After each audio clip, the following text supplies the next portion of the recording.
नमस्कार, आप देख रहे हैं आईबीसी 24। मैं हूं आपके साथ विजय कुमार पंड्या। रात 10 बजे की खबरों में आप सभी का स्वागत है। छत्तीसगढ़ की प्रदेश प्रभारी डी पुरंदेश्वरी और सह प्रभारी नितिन नबीन ने जिला प्रभारी, जिलाध्यक्ष और भाजपा विधायक दल की बैठक ली है और इन बैठकों में प्रदेश प्रभारी ने नेताओं को साथ रहकर चलने के निर्देश दिए हैं।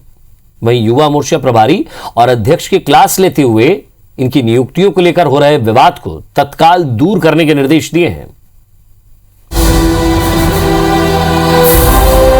छत्तीसगढ़ की प्रदेश प्रभारी डी पुरंदेश्वरी और सह प्रभारी नितिन नबीन ने शनिवार को भाजपा कोर ग्रुप और रविवार को जिला प्रभारियों, जिलाध्यक्ष और भाजपा विधायक दल की बैठक ली। इन बैठकों में लगातार सत्ता पक्ष के खिलाफ और भाजपा संगठन को मजबूत करने की रणनीति तैयार की गई। भाजपा की प्रदेश प्रभारी डी पुरंदेश्वरी ने मीडिया से चर्चा करते हुए कहा कि जो कार्य योजना पहले बनी थी उसकी समीक्षा हुई है और आगामी रणनीति भी बनी है। संगठन के विभिन्न मोर्चों में नियुक्तियों में विवाद के मसले पर भी प्रदेश प्रभारी ने कहा कि अगर संगठन में कुछ कमी भी है तो पार्टी के भीतर ही बात की जा रही है। उन्होंने कहा कि नियुक्तियों पर अलग अलग लोगों की राय को लेकर बात हुई। ये हमारे घर का मसला है और हम बात करेंगे। इस पर प्रदेश के सीएम को टिप्पणी करने की जरूरत नहीं है। भाजपा के पूर्व मंत्री अजय चंद्राकर के प्रदेश महामंत्री भूपेंद्र सवन्नी को फटकार लगाने के वायरल वीडियो के मामले में बोलने से बचते हुए उन्होंने कहा कि सोशल मीडिया को कोई नहीं रोक सकता। वहीं सरकार पर निशाना साधते हुए कहा कि जिस उम्मीद से लोगों ने कांग्रेस को वोट दिया था वो उम्मीद टूटी है और भाजपा सदन से सड़क तक की लड़ाई लड़ेगी। जैसे हमें बूथ कमिटीज़ पे ध्यान देनी थी, हमारे मोर्चों पे ध्यान देनी थी, उन सभी पे थोड़ा समीक्षा हुई है और आगामी कार्यक्रम क्या होना इन पे भी थोड़ी बातचीत हुई है और असेंबली भी शुरू होने वाली है, इसलिए मुद्दे कैसे उठाना, कौन से मुद्दे पे थोड़ा प्रायोरिटी देना, इन सब पे थोड़ा चर्चा हुई। नेता प्रतिपक्ष धर्मलाल कौशिक ने बताया कि भाजपा विधायक दल की बैठक में विधानसभा में स्थगन और ध्यानाकर्षण के विषयों पर चर्चा हुई। 22 फरवरी से शुरू होने वाला विधानसभा का बजट सत्र हंगामेदार होगा। प्रदेश में कानून व्यवस्था को लेकर सत्ता पक्ष को घेरने की तैयारी है। भाजपा ने प्रदेश भर में घटिया आपराधिक घटनाओं की सूची बना रखी है। पूर्व मुख्यमंत्री रमन सिंह ने कहा कि बजट में जीरो बजट की स्थिति आने वाली है क्योंकि स्टेट केवल कर्ज के बोझ से दबा है। आने वाले विधानसभा सत्र, इस सत्र को लेकर के मुख्य रूप से उसमें जो चर्चा उठाई जाएगी कि क्या क्या विषय हो सकते हैं, स्थगन का क्या मामला हो सकता है, ध्यानाकर्षण का क्या हो सकता है, विषयों पर चर्चा हुई। बजट में जीरो बजट की स्थिति आने वाली है। स्टेट न केवल कर्ज के बोझ से लगी है, बाकी सारे डेवलपमेंट के काम पूरे ठप हो गए हैं। एक बड़ा मुद्दा वो भी रहेगा। बैठक में प्रदेश सरकार के खिलाफ धान खरीदी के मुद्दे और कानून व्यवस्था को लेकर प्रदेश स्तरीय धरना प्रदर्शन की रणनीति तैयार की गई। अब प्रदेश प्रभारी के निर्देश का पार्टी के अलग अलग गुट के नेताओं पर कितना असर होता है ये देखना होगा। राजेश मिश्रा, आईबीसी 24, रायपुर। और कांग्रेस के राष्ट्रीय सचिव और असम प्रभारी विकास उपाध्याय ने राहुल गांधी की सभा को असम की जनता के लिए कई मायनों में महत्वपूर्ण बताया। उन्होंने कहा कि राहुल गांधी ने असम की जनता जो चाहती है वो बोला है। सीए को लेकर जिस तरह से राहुल गांधी ने मंच से हुंकार भरी और कहा कि असम में कांग्रेस सरकार में आने वाले समय पर इसे कभी भी लागू नहीं करेगी। ये घोषणा भाजपा के लिए बड़ी चुनौती साबित होगी, इसलिए कि पीएम मोदी और अमित शाह जिस सीए को लेकर असम के लोगों के बीच मत का ध्रुवीकरण की सोच रहे थे उस पर अब पानी फिर गया है। तो चाय बगान के मजदूरों को 365 रुपए प्रतिदिन देने की राहुल गांधी की घोषणा से भाजपा के सत्ता में लौटने के सारे रास्ते बंद हो जाएंगे। राहुल गांधी ने शिवसागर जिले के शिवनगर बोर्डिंग फील्ड से चुनावी अभियान की शुरुआत करते हुए रैली को संबोधित किया।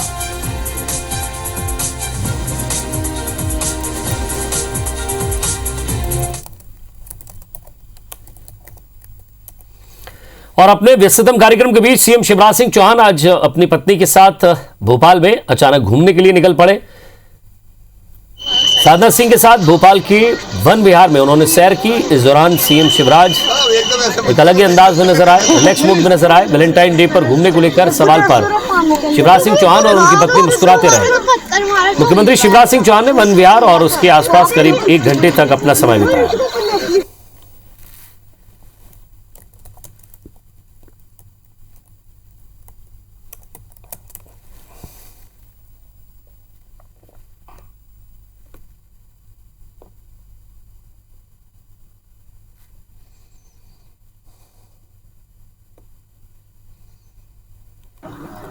और मुरैना में राज्यसभा सांसद ज्योतिरादित्य सिंधिया ने सबसे प्राचीन शनि मंदिर में शनिदेव की पूजा अर्चना की।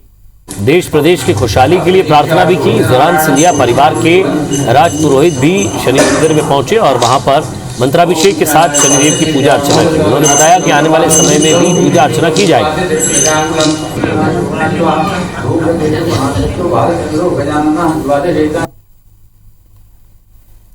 छत्तीसगढ़ गठन के 20 साल बाद मध्य प्रदेश में विंध्य प्रदेश के साथ अलग महाकौशल राज्य की भी मांग उठने लगी है। मध्य प्रदेश के महाकौशल के इलाकों को मिलाकर एक नया राज्य बनाने की मांग अब राजनीतिक दलों के साथ साथ व्यापारिक संगठन भी कर रहे हैं। आरोप है कि इसकी वजह शिवराज सरकार में विंध्य के साथ जबलपुर की हुई उपेक्षा है। 8 में से भाजपा के 4 सीटें देने वाले जबलपुर के साथ प्रदेश सरकार का यह रवैया लोगों को रास नहीं आ रहा है, जिसके चलते विंध्य के साथ अलग महाकौशल राज्य की आवाज व्यापारिक संगठन भी तेजी से बुलंद कर रहे हैं। जबलपुर और महाकौशल से जुड़े राजनीतिक, व्यापारिक, सामाजिक संगठनों के साथ ही अनेक संस्थाओं ने अलग महाकौशल राज्य का झंडा बुलंद कर दिया है।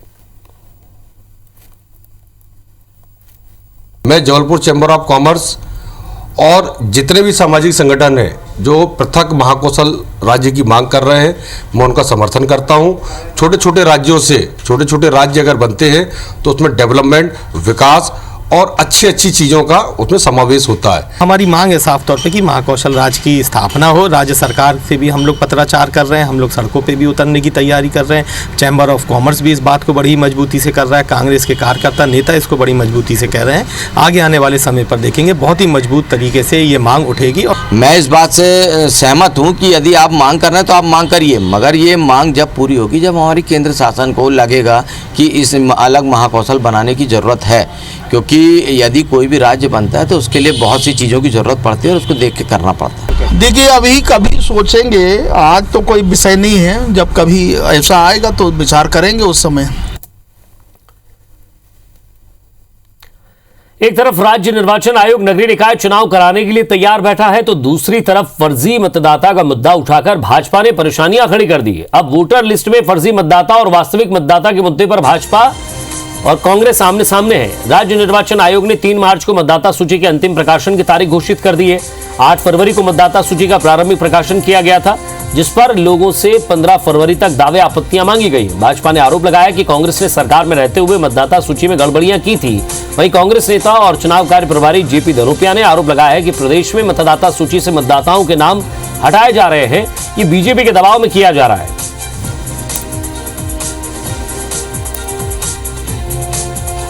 सूची में अनेक तरह की आ रही हैं, एक ही जगह के वोट अनेक जगह जोड़ दिए गए हैं।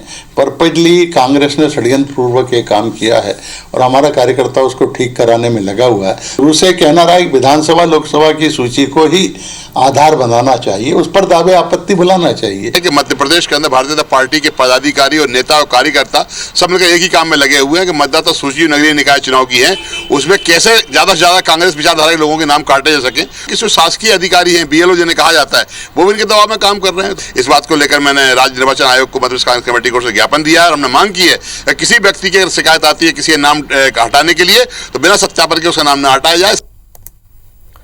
रायपुर नगर निगम के तुहर सरकार तुहर द्वार अभियान को 16 दिन बीत चुके हैं। महापौर ने अपनी उपलब्धियों को बताने के लिए पत्रकार वार्ता भी रखी है और इस मौके पर नगर निगम सभापति प्रमोद दुबे भी मौजूद थे। महापौर ने अभियान के 16 दिन बाद अपना रिपोर्ट कार्ड दिया है।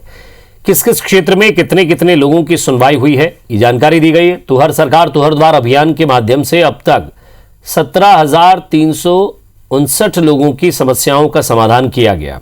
अभियान पर भाजपा ने कहा कि निगम के द्वारा कोई काम नहीं किया जा रहा है। एक वार्ड में शिविर लगाकर 50 से 60 लोगों का काम कर दिया जाता है। रायपुर नगर निगम के इतिहास में लोगों का जो तुरंत वाला जो काम है, चाहे वो राशन कार्ड हो, चाहे वो पेंशन हो, चाहे मजदूर कार्ड हो, पहली बार इतनी बड़ी मात्रा में काम हो रहा है। भारतीय जनता पार्टी एक तो पहले ये आपस में अपना एजेंडा तय कर लें कि तुहार सरकार का तुहारदार का विरोध करना है, या उसके फेवर में आना है या उसके पक्ष में आना है। मजदूरी कार्ड के साथ साथ महापौर जी ने और हमारी MIC और हमारी परिषद ने ये भी व्यवस्था की है कि उसके साथ साथ उसको गरीबी रेखा का कार्ड उसी जगह से बनकर मिल रहा है। 50 लोगों के आप राशन कार्ड, आयुष्मान कार्ड बना देते हैं इलाज के लिए, और बाकी जो हजारों जनता जो है उनका राशन कार्ड, आयुष्मान कार्ड कब बनेगा? भारतीय जनता पार्टी तुम्हार सरकार तुम्हार द्वार कार्यक्रम का कहीं विरोध नहीं कर रही है। भारतीय जनता पार्टी अपने महापौर से पूछ रही है कि 10 लाख रुपए के विकास कार्य के लिए जो योजना मंगाई थी वो काम क्यों पूरा नहीं हो पाया। और सरगुजा में सेवा दल का अध्यक्ष के नाम पर विवाद जारी है। दरअसल सरगुजा इलाके में शिव प्रसाद अग्रहरी खुद को सेवा दल का जिलाध्यक्ष बताते हुए सेवा दल के अलग अलग कार्यक्रम में शिरकत करते हैं, लेकिन अब तक जिला कांग्रेस कमेटी इस मुद्दे से किनारा करती रही है। ऐसे में जब प्रदेश अध्यक्ष मोहन मरकाम से सेवा दल के जिला अध्यक्ष का नाम पूछा गया तो उन्होंने इसे लेकर कहा कि सेवा दल के अध्यक्ष की नियुक्ति को लेकर शिकायत आई है, जिसकी जांच हो चुकी है। संगठन में जितने फ्रंटल ऑर्गेनाइजेशन है, चाहे यूथ कांग्रेस, एनएसआई में सेवा दल हो, अन्य हो, उनकी गतिविधियों पे हमारी नजर रहती है। यहाँ जो भी नियुक्तियाँ होती है एआईसीसी से होती है। जो भी सेवा दल का अध्यक्ष बना है किसके माध्यम से हुआ है, हमें हमारे पास उसकी शिकायत हुई है, हम उसकी जांच करा रहे हैं। भविष्य में हमें लगता है अगर शिकायत सही पाई गई तो हम उस पर कार्रवाई करेंगे। और इधर नक्सलियों द्वारा पत्रकारों को धमकी देने के मामले में रविवार कुछ समाज सेवी संस्थाओं ने नक्सली फरमान का विरोध किया है। वहीं जगदलपुर के गोला बाजार में नक्सलियों का पुतला जलाया गया। गोला बाजार में अधिवक्ता संघ, बस्तर चैंबर ऑफ कॉमर्स सहित अन्य संगठनों ने नक्सलियों द्वारा पत्रकारों को दी गई धमकी का विरोध किया। नक्सली संगठनों के विरुद्ध सामाजिक संगठनों ने नारे भी लगाए। संगठनों के पदाधिकारियों ने आरोप लगाया कि नक्सली संगठनों में अब पढ़े लिखे लोग नहीं रहे। नक्सली संगठनों का काम अब डरा धमकाकर वसूली करना है।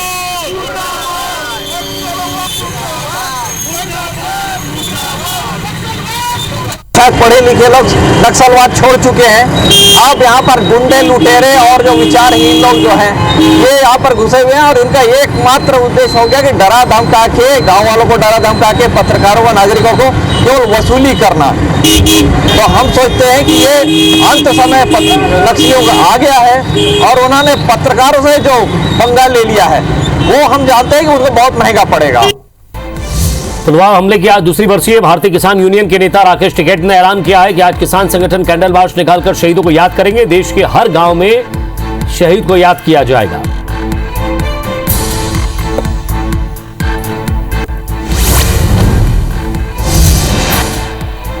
पुलवामा आतंकी हमले की दूसरी बरसी पर सुरक्षा बलों ने एक बड़ी घटना टाल दी है। सुरक्षा बलों ने जम्मू के बस स्टैंड से 7 किलो आईडी बरामद किया और इस आईडी को आतंकी हमले के लिए रखा गया था। सूत्रों के मुताबिक बरामद आईडी में यदि विस्फोट होता तो बड़ी जनहानि हो सकती थी।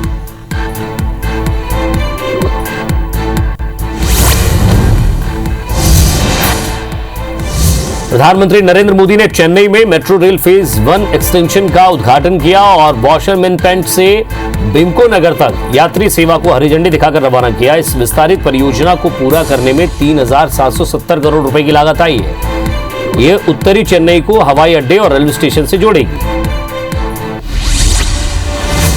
चलिए कुछ और खबरों को देखते हैं। जगदलपुर में धर्मपुरा रोड पर डिवाइडर निर्माण और सड़क चौड़ीकरण के लिए काटे जा रहे 75 पेड़ों की कटाई पर अब रोक लगा दी गई है। सड़क चौड़ीकरण के नाम पर पेड़ों की कटाई की खबर सामने आने पर पर्यावरण प्रेमी और समाज सेवियों ने कटाई का विरोध किया। विरोध होता देख नगर निगम ने अब पेड़ों की कटाई के स्थान पर हरे भरे पेड़ों को शिफ्ट करने का फैसला लिया है।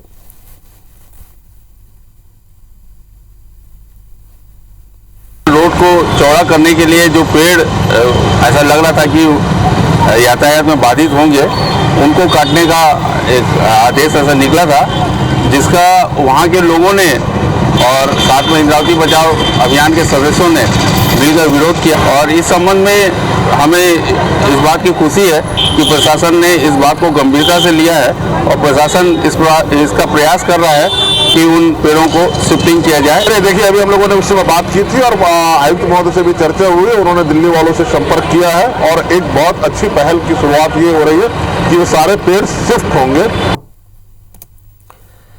और सीजीपीएससी यानी छत्तीसगढ़ लोक सेवा आयोग ने राज्य प्रशासनिक सेवा के 43 पदों के लिए आज प्रारंभिक परीक्षा हुई, जिसमें 1 लाख से ज्यादा परीक्षार्थी शामिल हुए हैं। परीक्षा 2 पालियों में हुई। रायपुर में 69 परीक्षा केंद्र बनाए गए थे। परीक्षार्थियों ने बताया कि केंद्र में कोरोना गाइडलाइन का पालन किया गया और इस दौरान किसी को समस्या ना हो इसका भी ध्यान दिया गया। परीक्षार्थियों ने बताया कि परीक्षा केंद्रों में मास्क लगाकर और सैनिटाइजर का उपयोग करने के बाद ही प्रवेश दिया गया। पेपर बहुत अच्छा रहा और अच्छे क्वेश्चंस आए थे पूरे सारे, अपने को मतलब इजी था, बहुत अच्छा। CGPSC का एग्ज़ाम था, काफ़ी मीडियम आया था, हार्ड भी नहीं आया था, मीडियम था। सी सेट तो इजी सिंपल था, वो तो आज निकल जाता है। GS का बस वो रहता है। फर्स्ट पेपर में थोड़ी दिक्कत है, सेकंड पेपर में इतना दिक्कत नहीं है। तो ऐसा लगा कि सभी सिलेबस के अंदर से है ना, अभी ऐसा नहीं लगा है कोई प्रश्न में। एग्ज़ाम तो वैसे ही था, पहले जैसा होता था, कोविड का कुछ फ़र्क नज़र नहीं आया इसमें। मास्क लगा के सारे एग्ज़ाम ज़रूर दे रहे हैं। बहुत लंबे समय में हुआ, अच्छा भी लगा एग्ज़ाम दिला के। घर पे थे, भरपूर समय मिला सर इस साल तैयारी करने के लिए। वैसे मेरा तो फर्स्ट था, बाकी जैसे मेरे बड़े भैया लोग किए हैं, काफ़ी अच्छे से पढ़े हैं, उन लोग मेहनत किए हैं। केंद्र सरकार और छत्तीसगढ़ सरकार के बीच और 5 लाख मीट्रिक टन फोर्टिफाइड चावल सप्लाई करने के लिए सहमति बनी है। इन राज्यों में तमिलनाडु, केरल, झारखंड, गुजरात, महाराष्ट्र शामिल है। केंद्र सरकार ने इस संबंध में FCI को आदेश भी भेज दिया है, जिसकी सहायता से केंद्र सरकार इन 5 राज्यों को चावल सप्लाई करेगी। फरवरी महीने में छत्तीसगढ़ सरकार 15,000 मीट्रिक टन फोर्टिफाइड राइस भेजेगा। आपको बता दें कि फोर्टिफाइड चावल में विटामिन B12, आयरन और फोलिक एसिड होता है, जो एनीमिया और कमजोरी दूर करने में सहायक होता है। इसके अलावा छत्तीसगढ़ सरकार केंद्र सरकार से सेंट्रल पूल में चावल की मात्रा 24 लाख मीट्रिक टन से बढ़ाकर 40 लाख मीट्रिक टन करने की मांग की है। तमिलनाडु, केरला, झारखंड, गुजरात और महाराष्ट्र है, वहाँ के लिए जो फोर्टिफाइड राइस वितरण का कार्यक्रम भारत सरकार द्वारा चलाया जा रहा है, उसके अंतर्गत चावल की आपूर्ति FCI के माध्यम से छत्तीसगढ़ राज्य द्वारा किया जाएगा। इसमें अभी तक हमें जो है वो 5 lakh metric tonne fortified rice की आपूर्ति का जो आदेश है वो FCI के माध्यम से किए जाने के लिए मिला है। और मैनपाट में आयोजित हो रहे मैनपाट महोत्सव में बीती रात खेसारी लाल यादव के कार्यक्रम के दौरान हंगामा हो गया। दरअसल भीड़ के अनियंत्रित होने के बाद सरगुजा पुलिस ने लाठीचार्ज किया। हंगामे के दौरान खेसारी लाल ने मंच से लाठीचार्ज न करने का आग्रह किया, लेकिन लाठीचार्ज न रुकने से नाराज होकर खेसारी लाल कार्यक्रम छोड़कर चले गए। पुलिस का कहना था कि उपद्रव करने वाले नशे की हालत में थे। पुलिस अब आयोजन में पहुंचने वाले लोगों की हेल्पोमीटर से जांच करेगी और नशे की स्थिति में आयोजन में प्रवेश नहीं देगी।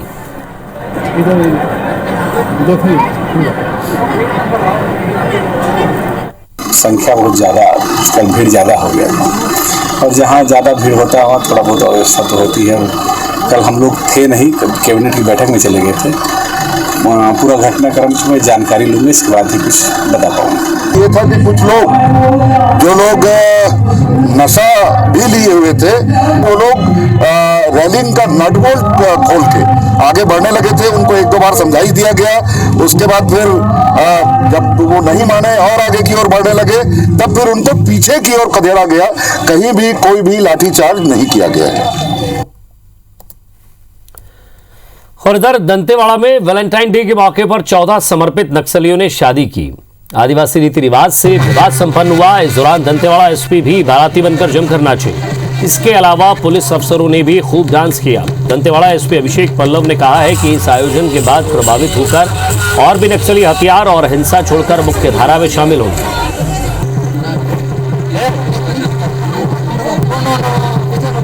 कल नक्सल संगठन में 2013 जुलाई में जुड़े थे। कौन से नक्सली नेता के साथ रहे हो? जगदीश मंतू, देवा, सैतु डोकरा, सब निर्मला, रघु डोकरा के साथ। तो अभी शादी किससे कर रहे हो? कौन है लड़की? लड़की अभी उरे नाम की। कहाँ की है? तो ये गांव की सर। किससे शादी कर रहे हो? कौन है लड़की?